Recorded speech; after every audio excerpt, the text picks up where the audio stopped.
Scott Lucas is Professor of American Studies at Clinton Institute of the University of Dublin. Welcome to our program, Professor Lucas. Oh, thanks for having me back, and thanks to all your great viewers. US President Donald Trump says that Ukraine can win all territories back, which were taken by Russian side. Do you feel that this is Trump's U-turn on Ukraine, and does this also could mean that Vladimir Putin has overplayed his hand with Trump? My understanding from my friends in Ukraine is, well, let's see what Trump says tomorrow. Because the starting point is that Donald Trump, he swings like a weather vane. You know, he'll say something on one day, and then depending on his mood, depending on who the last person to speak to him is, he may say something different. He does not have a detailed knowledge of what is happening in Ukraine. He does not have a detailed knowledge of the Russian invasion. But it may be a shift in the American position. So looking not just at Trump, but at the Trump administration officials, because yes, Vladimir Putin has overplayed his hand and has not succeeded in doing so. Maybe I should explain that part first.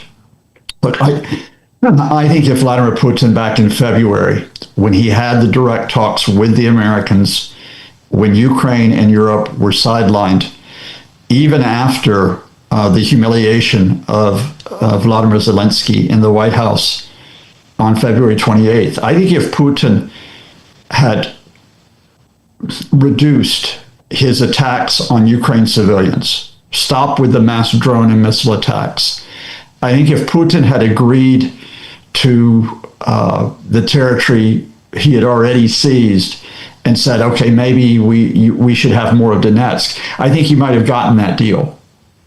But he didn't. He kept attacking Ukraine civilians. He kept attacking the energy infrastructure. He, of course, kept attacking in the east of Ukraine on the battlefield. And he wouldn't compromise. He wouldn't concede anything because he wants to conquer all of Ukraine, let's be honest. And so that gave Ukraine and Europe the space to get back to the table.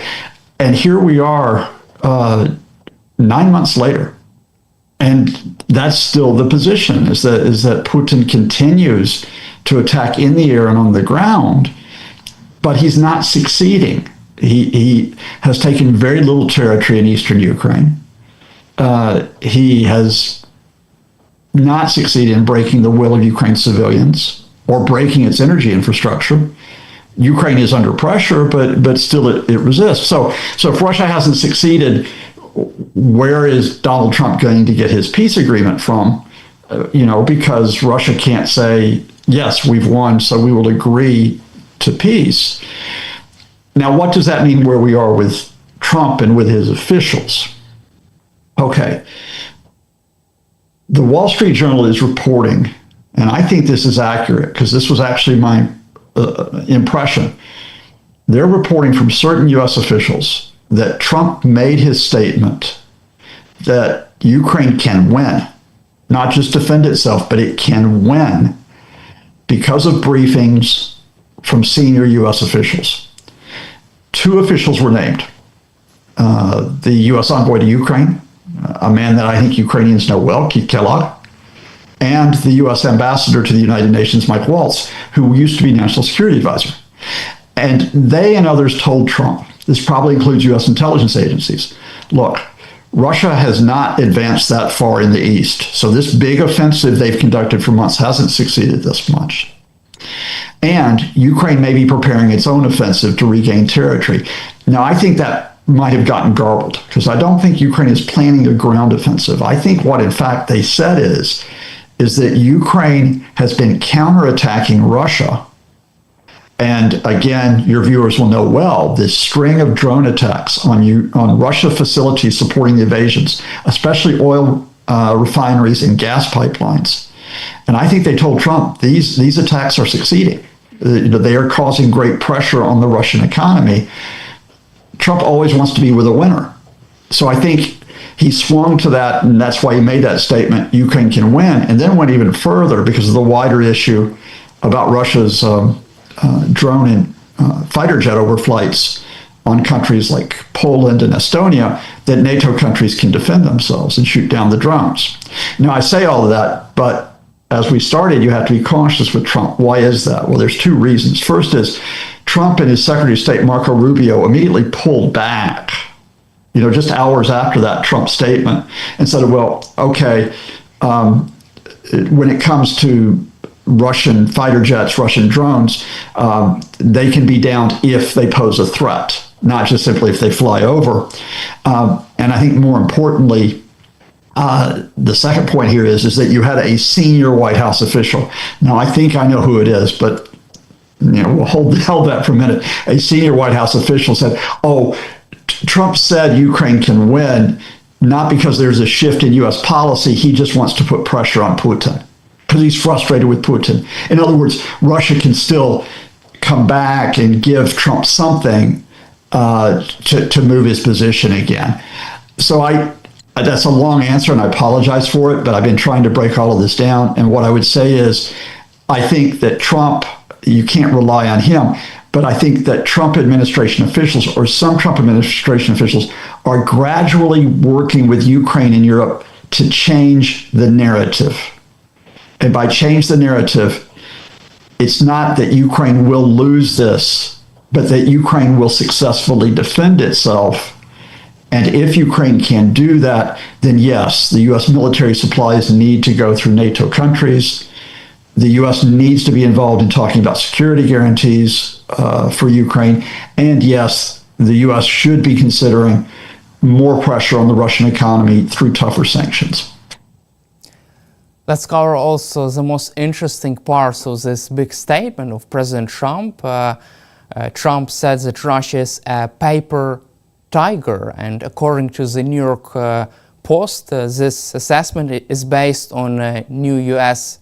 intelligence that shows that Russia has a lot of economic problems. Do you feel that Trump has finally understood that Russia is more losing rather than winning by waging this war against Ukraine, both domestically, militarily, and also economically? It depends on which officials Trump listens to. If he listens to a Keith Kellogg, if he listens to Mike Waltz, if he listens to the U.S. intelligence services, yes. If he listens to, I suspect, Vice President J.D. Vance, who I don't think is committed to the defense of Ukraine, or if he listens to his hopeless envoy to Russia, Steve Witkoff, maybe no. And what is Secretary of State Marco Rubio telling him? But let's break down that statement, that paper tiger statement, to say, okay, what they may be telling Trump, because what the reality is. Look, you in Ukraine know this. The running, it's not just a joke, it's the reality that Russia has had the world's second most powerful army. It now doesn't even have the most effective army in Europe because Ukraine has showed it that Russia cannot just simply overrun it. So the world's second most powerful military is still struggling after, I think, almost 15 months of attacks now, maybe more, to take one town in Donetsk, to take Pokrovsk. They've only taken 4 towns since May of 2023.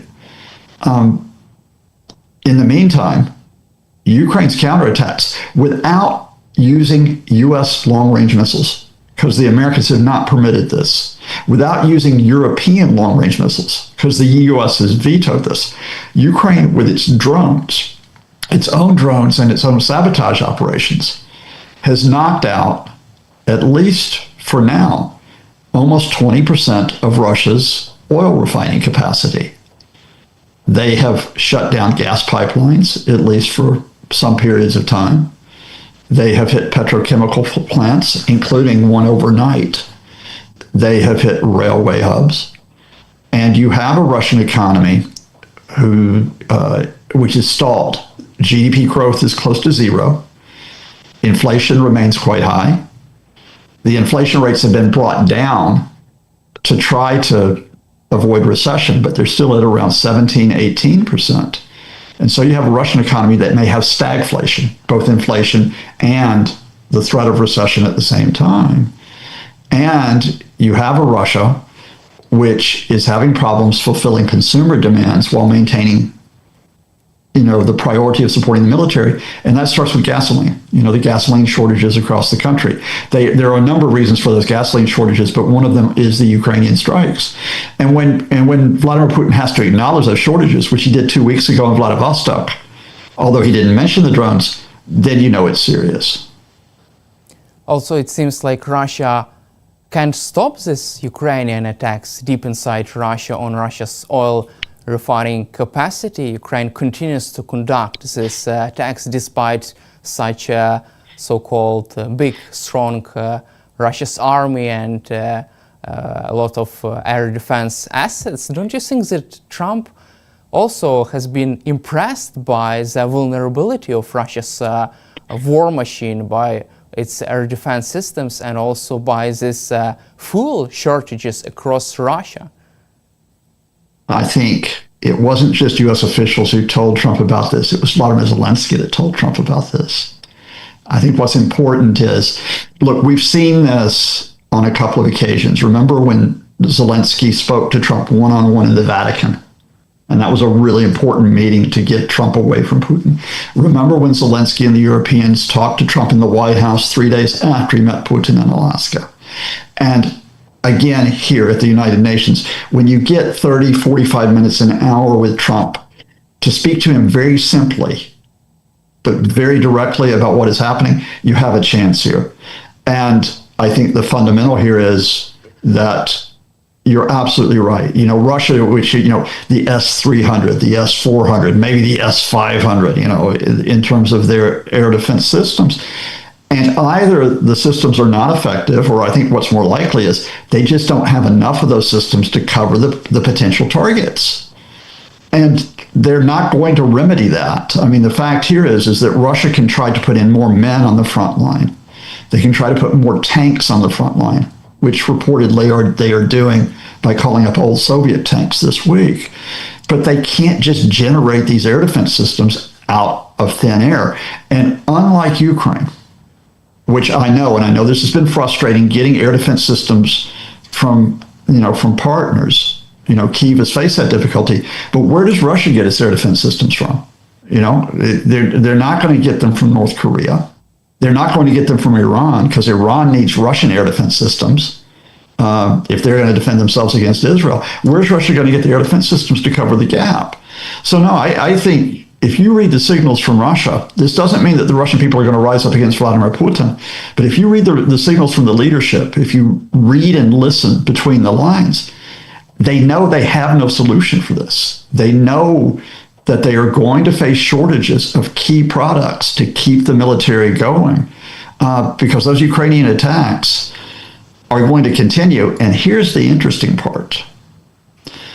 We still don't know, at least I don't know, where we are with the Flamingo, which is the Ukraine long-range missile, which is being domestically produced. But if the Flamingo can be used, think about how many more Russian targets can be hit. If US and European missiles can be used, think about what could happen there. Think about the vulnerability of something like the Kerch Bridge, which has been attacked before, as you all know. Think about if it could be hit again, and what that would mean symbolically, as well as significantly, to Russia's supposed superiority in this conflict. Ukraine has also attacked Russia's oil terminals overnight using maritime drones. What is your take on this, another innovation in this fight against Russia's oil empire? And do you feel that Ukraine has finally revealed Russia's so-called Achilles heel? It's the most vulnerable point. Well, I think Ukraine has known about this vulnerability for years. I think if you and I think back, I think was the summer of 2023 in Crimea, when they first started hitting targets in Crimea, including the oil refineries and the naval positions. Now, part of those attacks on Crimea weakened Russia's Black Sea fleet. And ask yourself the status of the Black Sea now, compared to where it was in 2022. Russia was shown it was vulnerable there. Well, now that has expanded. The significance of what you just referred to there, I think, about the maritime drones, is it brings more of the refineries, or it widens the threat to the refineries. Because if you talk about Novosibirsk, the major Russian port in the south of the country, the southwest of the country, which has been hit by Ukraine before, it's been hit by conventional drones. If you can hit it by naval drones as well, that means that shipping is vulnerable, including Russia's military ships. It means that the oil terminals are vulnerable at that port. If you think about the ports on the Baltic Sea up near Leningrad, which have been hit recently, think about the vulnerability to them. Now, that's a further distance to try to hit those ports.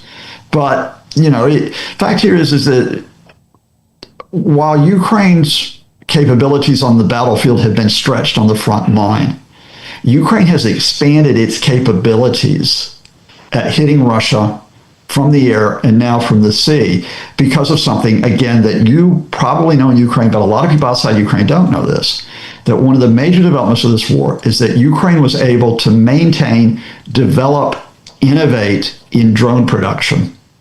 Some of that in assistance with European partners in particular, that they were able to develop those drone facilities and protect those drone manufacturing facilities, especially in the west of the country, so that they can try to get this edge, this superiority, where we're not just talking about Russia trying to break Ukraine by attacking its energy infrastructure, it's the other way around. Again, do I think this will break the Kremlin? I don't think it'll break it, but it will constrain its ability to try to maintain its military operations.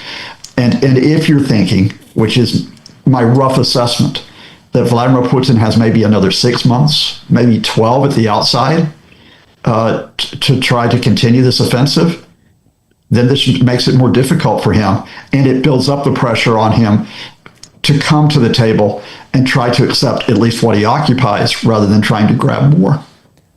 Let's try to analyze and cover Vladimir Putin's thinking in his secret bunkers. Times recently reported that Putin rules Russia from 3 different bunkers, underground or possible secret bunkers. From your perspective, what does he feel right now? Does he understand that he no longer controls the situation? He cannot handle these drone attacks on Russia's oil refining systems, and don't you feel that he could feel ashamed, humiliated, because Russians have an access to the internet and they see these attacks on Russia's oil refining capacity? Look, I can only speculate on trying to get inside Vladimir Putin's head. I think there are many of you in Ukraine who have known him or watched him closely for longer than I have, who probably could have a better assessment. But let me venture this. Vladimir Putin, when he launched the full-scale invasion in February 2022, this was to be his legacy. This is a man in his 70s. This is a man who has ruled Russia for 25 years. But he cannot say that Russia is a power to match the United States or China or the European Union. He can't say it's an economic power on that scale. He can't say that he has regained the glory of the Soviet Empire. He can't say that he's had this overwhelming success. I mean, okay, fine. He's got Abkhazia, South Ossetia, but is that your legacy? So what does he do in 2022? His legacy is going to be to make Ukraine part of Greater Russia. That's the way I read it. If you go back and read the July 2021 long essay that he wrote to set this up, that's how I read that. Now, if this is to be your legacy, you can't give up. You can't give up and take just a part of Ukraine and say, oh, well, my legacy is that I got, Donetsk and Luhansk, and I've got Mariupol, but there's still Kyiv that still stands. There's Odessa that still stands. There's Lviv that still stands. And there's a Ukraine which is probably going to be part of the European Union. and at least will be associated with NATO, even if it's not a NATO member. So you have to keep going. You have to keep attacking. Now you might say, well, wait. People would tell Putin, they say, well, look, you just can't achieve this. You just can't. You can't. It's not gonna. We're not going to succeed. We're not going to take all of Ukraine. Let's just take what we have. The number of people who can say that to Ukraine has been sharply reduced. Think about this: that some of his key military commanders, for example, General Surovikin, they're gone. They've been gone for a couple of years now. Who has he got around him? He's got people like General Gerasimov, who, as you know, appeared, a week, 2 weeks ago with this magic map that showed supposedly all of these areas that Russia had taken. And it was Russian military bloggers and observers said, that's ridiculous. We know that we haven't taken that territory. So you got Gerasimov saying, we're winning. You've got Dmitry Medvedev, who, when he is sober, is saying, I'm sure, yes, great job, Vladimir, because that's what Medvedev has to do to keep his position. He can't say, Mr. Kozak, one of the few Kremlin officials who came out and said, look, we're not going to win this. Where is he now? Sacked. I was given some position, I think in Tatarstan or somewhere, way far away from the Kremlin. There are no longer the advisors around Putin who are going to tell him the reality of what's happening. And his longest serving advisor, possibly, Mr. Lavrov, what's he doing? He's in New York this week trying to tell all these other delegations, you must side with us. We're wonderful. We're part of the great BRICS geopolitical order. Yeah. And so Putin and Lavrov count on the disinformation, the misinformation, the propaganda to change reality. They will try to change reality by splitting countries, especially European countries, away from Ukraine. I think they have less chance of success now. I have to say, I have my frustrations with European countries. I have my frustrations with the European Union. But I think by and large, they've done well here. And I think even if Donald Trump is unpredictable and chaotic, I don't think the Kremlin succeeds in isolating Ukraine. Instead, I think Russia is isolating itself. You just mentioned about Dmitry Kozak. According to the Washington Post, he was the only high-rank Kremlin official who opposed Russia's war against Ukraine.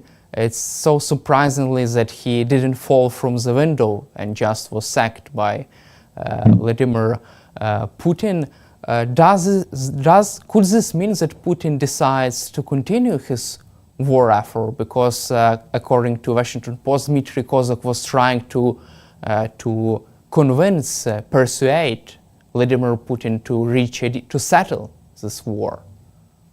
I think that's exactly how I read from the signal. Dmitry Kozak was, why he survived, we could speculate on that. I think actually Putin does have some personal loyalties, despite the fact that he's a very, very nasty man. And I think there's enough of a personal bond with Dmitry Kozak that it was like he could tolerate listening to him. And then when it came to the point where he can't, he just disappears into the Russian bureaucracy rather than disappearing him outside a window 5 stories up. But that said, it's like, okay, who's there left then to say to Putin, this is what you face? I think the officials, it's interesting. I think if you really think about the officials who are actually saying we've got issues here, you've got the head of the central bank who has actually said, look, we've got really serious economic issues here. We've got a real tug of war here between interest rates and inflation. That's been going on. You then have the finance minister who is saying, look, if we don't do something, we're going to be in recession. Not that we might not be in recession, we're going to be in recession. You've got the head of Mr. Graf, the head of one of Russia's largest banks, saying the same thing, that recession's on the way. And I think those are the people that can sort of, without directly confronting Putin, you're not going to win it. They can say, look, we've got a difficult situation here. And the interesting thing about this is, who's the defense minister? It's Mr. Belousov, who is an economist. Now, I have not heard much from him lately, so I'm going to benefit from your viewers out there. But if the defense minister comes out wearing his economist hat and says, we've got problems with maintaining this war at this level, that's when the pressure grows on Putin. But at this point, the public projection of the Kremlin still is, we've got the gasoline shortages, we've got economic issues, but we can deal with these. We can still deal with these and maintain the special military operation. So I think we go into the winter. We go into the winter when I think it's more difficult for offensives to advance. And we say, how much serious does the damage become in the Russian economy? How much more damage can the Ukrainian attacks inflict? And does that start to open up just the possibility that Putin realizes he's not going to win? You just mentioned about the next steps of Ukraine. It's really interesting opinion. If Ukraine continues this attacks on Russia's oil refining capacity, for how long can Vladimir Putin sustain this? If Ukraine damages not 20% of Russia's oil refining capacity, but 30-40% of that, what could this mean for Vladimir Putin's war machine if Ukraine continues to conduct and would be able to conduct such successful drone strikes directly on this largest oil refineries? I think I would take that in two parts. I think the part which is inside Russia is, and this is my reading, and it's my reading from history and so on, and that is that Russian culture, indeed Soviet culture before that, a lot of it is bound around the idea of leaders saying, you have to sacrifice. You have to sacrifice for the good of the motherland. You have to sacrifice for the good of, in this case, the special military operation. And you have to realize also that some Russian people have economically benefited from this. I mean, people who had very little money, but who could go into the military, they risk their lives, but if they survive, they see more money than they have ever seen. So I think that idea of continuing the sacrifice while some people still benefiting from the military machine, it means that everything doesn't fall apart inside Russia, right? But the second part of it is inside Ukraine. I think what it means is that the Russian capacity to try to win is more and more constrained. And so I think Putin is in the position where he stays in power, and the Russian people still accept his authoritarian rule. But he has to consider the idea, first of all, of selling to himself that he accepts only part of Ukraine. And I do, with respect to your viewers and the great viewers, I do think in the short term, you're not going to militarily remove Russia from the east and parts of the south, as well as Crimea. I think Putin may think, well, maybe I just accept what I have now. And I think there may be those around Putin who reappear. We talked about Mr. Kozak, who say, look, let's just accept what we have right now. I think that's what happens. That's what opens up if the Ukrainian attacks continue to hit the economy via the oil refineries, if they continue to hit the military via the oil refineries and the gas pipelines, for example. Can Ukraine go farther? Can it actually, as it cause further economic damage, fundamental damage to the Russian economy? I think that's a question that hinges not only on the drones, it hinges on how much missile capacity they have and how much they're allowed to use. Also, you just mentioned about Putin's war. CNN recently reported that this war is Putin's existential war.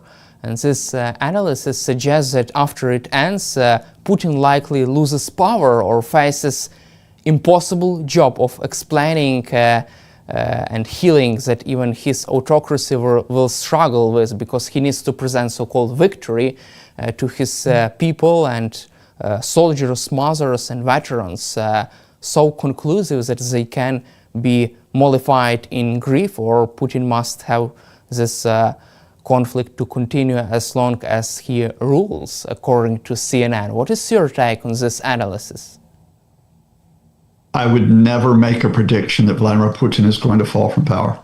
I don't like making predictions anyway, but especially I wouldn't make that one, because he is smart. He is smart. He is ruthless. He is vicious. He took out the biggest threat to his power a couple of years ago with Mr. Prigozhin. First, remember, by making a deal with Prigozhin, allowing him to survive for a while, and then killing him. So it's it's going to take an awful lot for anybody to overthrow Putin, and certainly he's not going to be removed by elections. I think the way that I could see it being sold is that at the point when Russia can no longer maintain the invasion, and it possibly has to accept a settlement, I think it's presented to the people of, okay, we have liberated, part of Donetsk, we've liberated Luhansk, we've liberated Mariupol, even though they've destroyed it. And one day we will be successful beyond this. One day we will. And I think Russia will continue its hybrid warfare, something that perhaps we could talk about on another occasion, because realize that even as Russia's facing all these difficulties, these pressures, that hybrid warfare, which is economic sabotage, which is the attempt to cause explosions, not only in neighboring countries, but across Europe, that attempt to subvert countries through bribery, through misinformation, disinformation, through the finance of opposition parties and instigating protests, something that we're seeing in Moldova in what is a critical week for Moldova with its parliamentary elections. I think that continues. And indeed, I think if you're really watching carefully, what you're seeing Ukraine and Europe talking about is not only how you defend Ukraine if Putin settles, but then says, I can get more later. I think you see NATO and Ukraine talking about how do you defend the Baltic states? How do you defend Poland? How do you defend Romania from these types of threats? Because we know Putin won't quit. And at the same time, if Putin won't quit, either in terms of trying to conquer Ukraine, he's not going to quit power at home. So I think my answer here is, rather than just waiting for Putin to fall or hoping he'll fall, you just simply prepare for the idea that he will be there next year, the year after that, the year after that, and you maintain your defense accordingly. And my last question for you, why is Vladimir Putin so reckless to conduct this hybrid war against NATO, these attacks, these violations of airspace, even though his own country is on fire right now? His oil refineries are burning on fire. I'll preface that with another question, which I genuinely don't know the answer to, because remember that we spoke of, earlier, we talked about Putin could have had a deal with the Americans this spring. He could have had it, and he kind of threw it away by keeping and attacking Russia's Ukraine civilians. Why do that? Why? That's not, he's a smart guy. Why do that? And it's like, he thought, okay, I'm just going to break Ukraine. I'm going to break the civilian will to resist, and I'll get in even better. I'll get even more of Ukraine because of that. And so, as smart as he is, he underestimated the Ukrainian people. And he underestimated the Zelensky government as well. Well, I think the same thing's happening now on a broader scale. And that is, he's thinking, okay, look, they won't give me my deal. They won't give me the rest of Donetsk, right? They won't give me the opportunity maybe later that I can go and get Odessa, go and get Kyiv.